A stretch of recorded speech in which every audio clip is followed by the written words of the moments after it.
कहानी की शुरुआत में हम जेनिफर नाम की एक लड़की को देखते हैं जो एक नोवेल राइटर है। अब क्योंकि वह एक राइटर है इसलिए वह शहर से दूर एक लोकल इलाके में रहने जाने वाली थी ताकि वहाँ पे वह अपनी नोवेल कंप्लीट कर सके। इसलिए पहले वह एक स्टोर में जाके अर्ल नाम के एक बंदे से मिलती है ताकि उससे अपनी केबिन की चाबी ले सके, क्योंकि अर्ल उस केबिन का ओनर है। इसलिए वह जेनिफर को केबिन की चाबी देता है और वहाँ पे जाने का रास्ता भी बताता है। अब कुछ दूर आगे जाकर रास्ते में जेनिफर पेट्रोल भरवाने के लिए एक पेट्रोल पंप पे रुकती है, जहाँ उसे दो लोग दिखाई देते हैं जो उसे घूर रहे थे और इनके नाम होते हैं एंडी और स्टैनली। तभी वहाँ पे जॉनी नाम का एक वर्कर आता है जो जेनिफर की मदद करने लगता है और जेनिफर से पूछता है कि वह कहाँ पे रुकी हुई है। तो जेनिफर कहती है कि वह यहाँ पास ही के एक केबिन में रहने वाली है। जिसके बाद जेनिफर जॉनी को पैसे देकर वहाँ से निकल जाती है। जिसके बाद वह अपने केबिन में पहुँचती है जो कि जंगल के बिल्कुल बीचों बीच था। अब वहाँ जाने के बाद वह अपनी राइटिंग करना शुरू कर देती है। रात को जेनिफर जब अपने दोस्त से बात कर रही होती है तो अचानक उसे कैबिन के पीछे से कुछ आवाज आती है। जिसके बाद जब वह वहाँ जाती है तो देखती है कि वहाँ के एक कमरे का दरवाजा खुला हुआ है। वह कमरे के अंदर जाती है तो उसे वहाँ पे कई सारे औजार और एक जहरीले पाउडर का डब्बा भी नजर आता है। जिसके बाद वह कमरे का दरवाजा बंद करके वापस अपने केबिन में आ जाती है और जब राइटिंग करने के लिए बैठती है तो गलती से उसके कपड़े पर बियर का ग्लास गिर जाता है, जिसे धोने के लिए वह अंदर जाती है। तभी खिड़की से उसे कोई देख रहा होता है। अब अगली सुबह जब जेनिफर जॉगिंग कर रही होती है तो उसे जंगल के बीच एक छोटा सा पुराना घर दिखाई देता है और जब वह उस घर के अंदर जाती है तो देखती है कि वह घर पूरा खाली है और अंदर कोई भी नहीं है। जिसके बाद वह अपने केबिन में वापस आती है और वॉशरूम में जाती है, लेकिन जब वह टेप ऑन करती है तो उसके अंदर पानी नहीं आ रहा था। इसलिए वह हेल्प के लिए कॉल करती है तो एक मैथ्यू नाम का बंदा उसके घर में आता है पाइप ठीक करने के लिए। लेकिन जब वो उसकी पाइप ठीक कर देता है तो जेनिफर खुश होकर उसके गाल पर एक किस करती है और उसका शुक्रिया अदा करती है। अब मैथ्यू थोड़ा बुद्धू टाइप का इंसान है, इसलिए वह शर्मा कर वहाँ से भाग निकलता है। वहीं शाम को मैथ्यू स्टैनली, एंडी और जॉनी के साथ फिशिंग करने जाता है, जहां वह उन्हें बताता है कि शहर की उस लड़की ने मुझे गाल पर किस किया। यह सुन के जॉनी को बहुत बुरा लगता है और उसे कहता है कि ऐसा हो ही नहीं सकता। तभी स्टैनली जॉनी को अपने कैमरे में जेनिफर की वीडियो दिखाता है, यानी कि वो स्टैनली ही था जो उसे खिड़की से देख रहा था। यह सब देखकर जॉनी की नीयत खराब हो जाती है और अपने दोस्तों को जेनिफर के घर चलने को कहता है, जिस पर सब राजी हो जाते हैं। अब रात को जेनिफर जब सो रही होती है तो अचानक उसके दरवाजे से कुछ आवाज आती है और जब वह वहां जाती है तो वहां पर उसे एक मरी हुई चिड़िया दिखती है। यह देखकर वह काफी घबरा जाती है, जिसके बाद वह अपने कैबिन में वापस आ जाती है। लेकिन आते ही वो देखती है कि उसके लैपटॉप में उन आदमियों की फोटो है जो उसे गैस स्टेशन पर मिले थे। ये देखकर वह काफी डर जाती है और इससे पहले वो कुछ समझ पाती वह तीनों रूम में आकर उसे घेर लेते हैं। जेनिफर उन्हें कहती है कि तुम लोग यहाँ क्यों आए हो और इनसे झूठ बोलती है कि मेरा बॉयफ्रेंड यहाँ आने वाला है, इसलिए तुम सब यहाँ से तुरंत चले जाओ। तो जॉनी कहता है कि मुझे पता है तुम्हारा कोई बॉयफ्रेंड नहीं है और मैंने सुना है कि तुमने मैथ्यू को गाल पर किस किया था। यह कहकर वो मैथ्यू को बुलाकर अंदर लाते हैं, लेकिन जेनिफर कहती है कि मैंने उसका शुक्रिया अदा करने के लिए वह किस किया था। तो जॉनी कहता है कि मैं शहर की लड़कियों को अच्छी तरह जानता हूँ और उन्हें क्या चाहिए होता है यह भी जानता हूँ। जिसके बाद जॉनी जेनिफर को बियर की बोतल देता है और उसे पीने के लिए कहता है, लेकिन जेनिफर यह नहीं करना चाहती थी। तो जॉनी कहता है कि अगर तुम बियर पी लोगी तो हम लोग यहाँ से चुपचाप चले जाएंगे। जिसके बाद जेनिफर ना चाहते हुए भी बियर पी लेती है, लेकिन वह लोग फिर भी वहाँ से नहीं जाते और जॉनी एक बेसबॉल बैट उसके मुंह पे लगाता है और जेनिफर को अपने दांत दिखाने के लिए कहता है। तो जेनिफर उसे अपने दांत भी दिखाती है, लेकिन जॉनी उसके दांत पकड़ के हिलाने लगता है। वहीं मैथ्यू को यह सब देखकर अच्छा नहीं लग रहा था, इसलिए वह अपना मुंह दूसरी तरफ कर लेता है। इसके बाद एंडी जेनिफर के मुंह में एक बोतल डालकर उसे फोड़ने ही वाला होता है, लेकिन तभी जेनिफर उसे धक्का देकर गिरा देती है और अपने बैग से स्प्रे निकालकर स्टैनली की आंखों में डाल देती है और वहाँ से निकलकर भागने लगती है। अब भागते भागते सुबह हो जाती है और रास्ते में उसे दो आदमी मिलते हैं, जिनमें से एक अल नाम का वही बंदा भी था जिसने उसे चाबी दी थी। इसके बाद वह उनको सारी बातें बताती है। तो दूसरा बंदा जेनिफर से कहता है कि मैं एक शेरिफ हूँ, तो तुम चिंता मत करो, इसके बाद शेरीफ अर्ल से कहता है कि तुम जंगल की दूसरी तरफ जाओ। यह कहकर वह जेनिफर को अपने साथ लेके वापस उसके कैबिन में जाता है और जब वह वहाँ पर छानबीन करता है तो उसे वहाँ पे कोई भी नहीं मिलता, लेकिन उसे वहाँ पे जेनिफर की बियर बोतल मिलती है। तो वह कहता है कि शायद पीने की वजह से तुम्हें वहम हुआ है और यहाँ तो ऐसा कुछ नहीं है। लेकिन जेनिफर कहती है कि मुझे कोई वहम नहीं हुआ है, इन लोगों ने सच में मेरे साथ जबरदस्ती करने की कोशिश की थी। लेकिन शेरिफ यकीन नहीं करता और जेनिफर की तलाशी लेने लगता है और हम देखते हैं कि वह तलाशी करने के बहाने जेनिफर की बॉडी को गलत तरीके से टच कर रहा है। तभी वो चारों लड़के वहाँ पे आ जाते हैं और जेनिफर को देख के मुस्कुराने लगते हैं।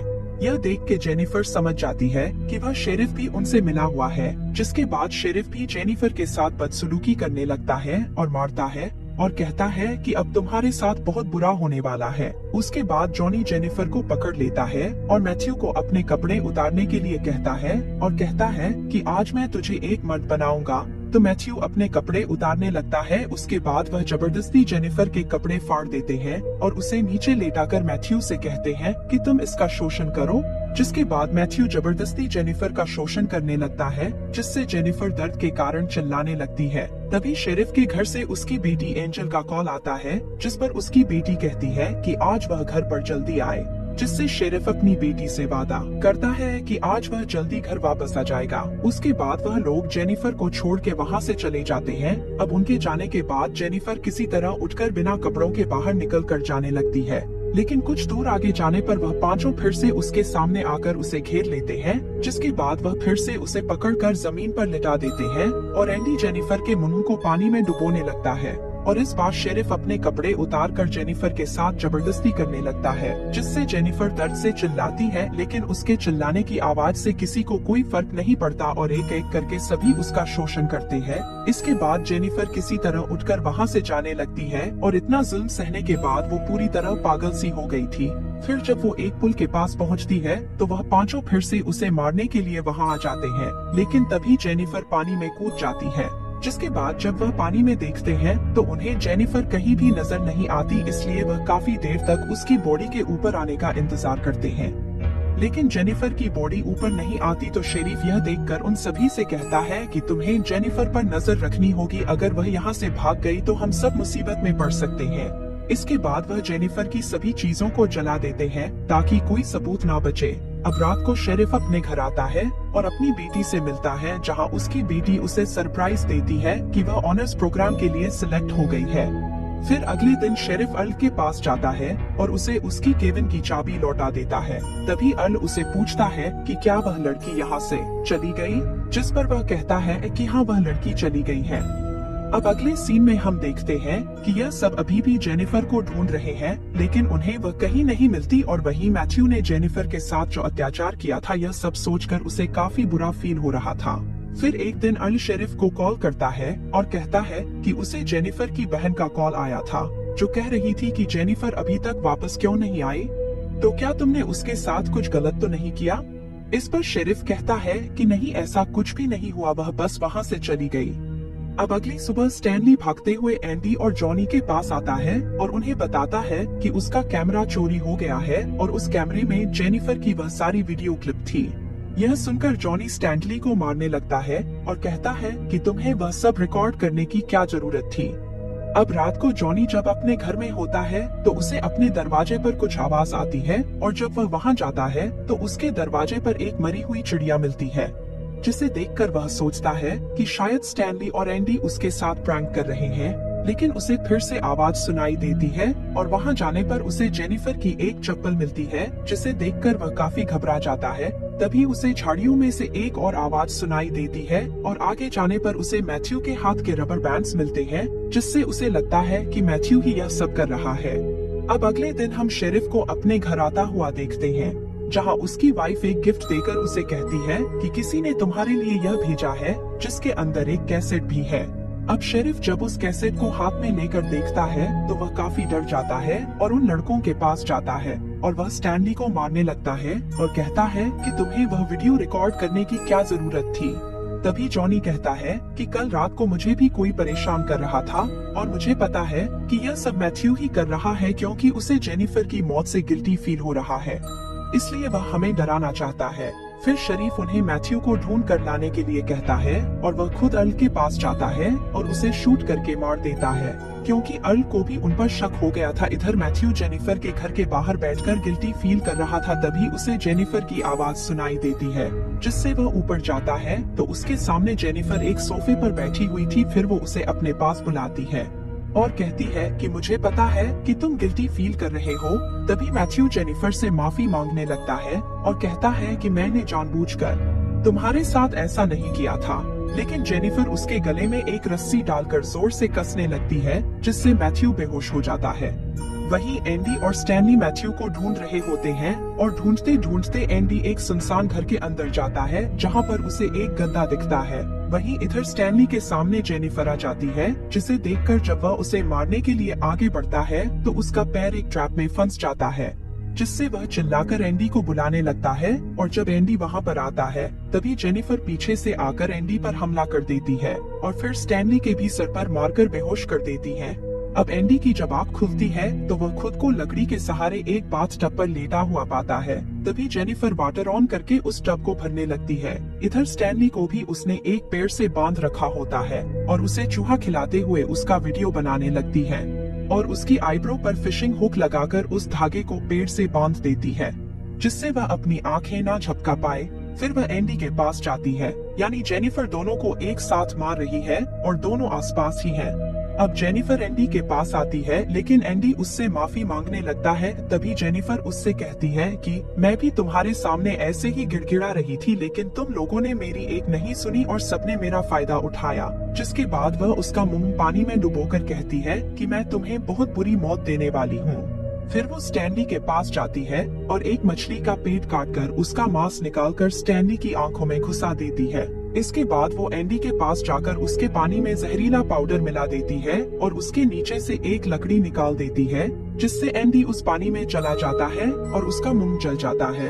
इधर स्टैनली के पास कुछ पक्षी आकर उसकी आंख में लगा मांस खाने लगते हैं और साथ ही उसकी आंखें भी निकाल लेते हैं, जिससे तड़प तड़प कर उसकी भी मौत हो जाती है और इस तरह से वह दोनों को मार देती है। उसके बाद जेनिफर पेट्रोल पंप पे जाती है, जहां वह जॉनी पर हमला करके उसे किडनैप कर लेती है। जिसके बाद जब जॉनी की आंख खुलती है तो वह अपने आप को बिना कपड़ों के खुद को बंधा हुआ पाता है और जेनिफर को सामने देखकर हैरान हो जाता है। इसके बाद जेनिफर उससे कहती है कि क्या तुम जानते हो मैं तुम्हारे साथ क्या करने वाली हूँ। यह कहकर वो एक एक करके उसके सारे दांत निकाल देती है, जिससे जॉनी को बहुत दर्द होता है और जेनिफर को गाली देने लगता है। यह सुनकर जेनिफर कहती है कि तुम्हें अपनी मर्दानगी पर बहुत गुरूर है, लेकिन आज के बाद नहीं होगा, क्योंकि आज मैं तुम्हारी मर्दानगी काट देने वाली हूँ। यह कहकर वो एक कैंची लेकर उसका प्राइवेट पार्ट काट देती है और उसके मुंह में डाल देती है, जिससे जॉनी बहुत जोर जोर से चिल्लाता है और उसकी वहीं पर मौत हो जाती है।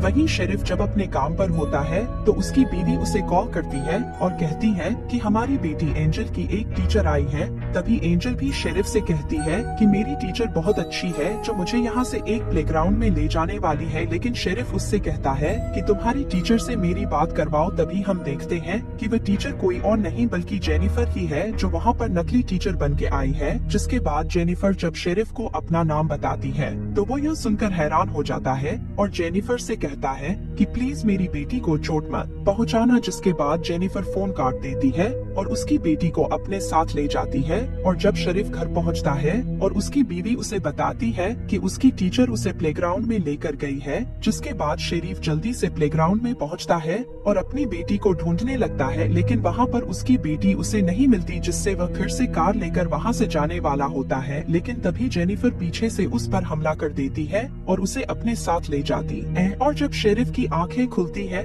तो वह खुद को बंधा पाता है और उसके बैक साइड में जेनिफर ने उसकी शॉटगन डाली हुई होती है। जिसके बाद शेरिफ दर्द से जूझते हुए जेनिफर से कहता है कि प्लीज मुझे मत मारो और यहाँ से जाने दो। तभी जेनिफर उस शॉटगन को और अंदर बार बार डालने लगती है और कहती है कि मुझे भी ठीक ऐसा ही लगा था जब तुम सब मेरे साथ जबरदस्ती कर रहे थे। तभी शेरिफ उससे पूछता है कि तुमने मेरी बेटी के साथ क्या किया। तो जेनिफर कहती है कि तुम्हारी बेटी तो काफी जवान और खूबसूरत है, अगर कोई उसके साथ जबरदस्ती करे तो उसे कैसा लगेगा। तभी शेरिफ कहता है कि जो मेरी बेटी के साथ ऐसा करेगा मैं उसे जान से मार डालूंगा। तभी जेनिफर कहती है कि मैं भी ठीक वैसी सजा तुम्हें देने वाली हूँ, क्योंकि तुमने भी किसी की बेटी के साथ ऐसा ही किया था। जिसके बाद जेनिफर उस शॉटगन की ट्रिगर में एक रस्सी डालती है और उस रस्सी को टाइट करके उसका दूसरा सिरा मैथ्यू के हाथ में बांध देती है, जो बिल्कुल शेरिफ के सामने बेहोश पड़ा हुआ था। जिसके बाद वह शेरिफ से कहती है कि जब मैथ्यू को होश आएगा तो तुम दोनों मारे जाओगे।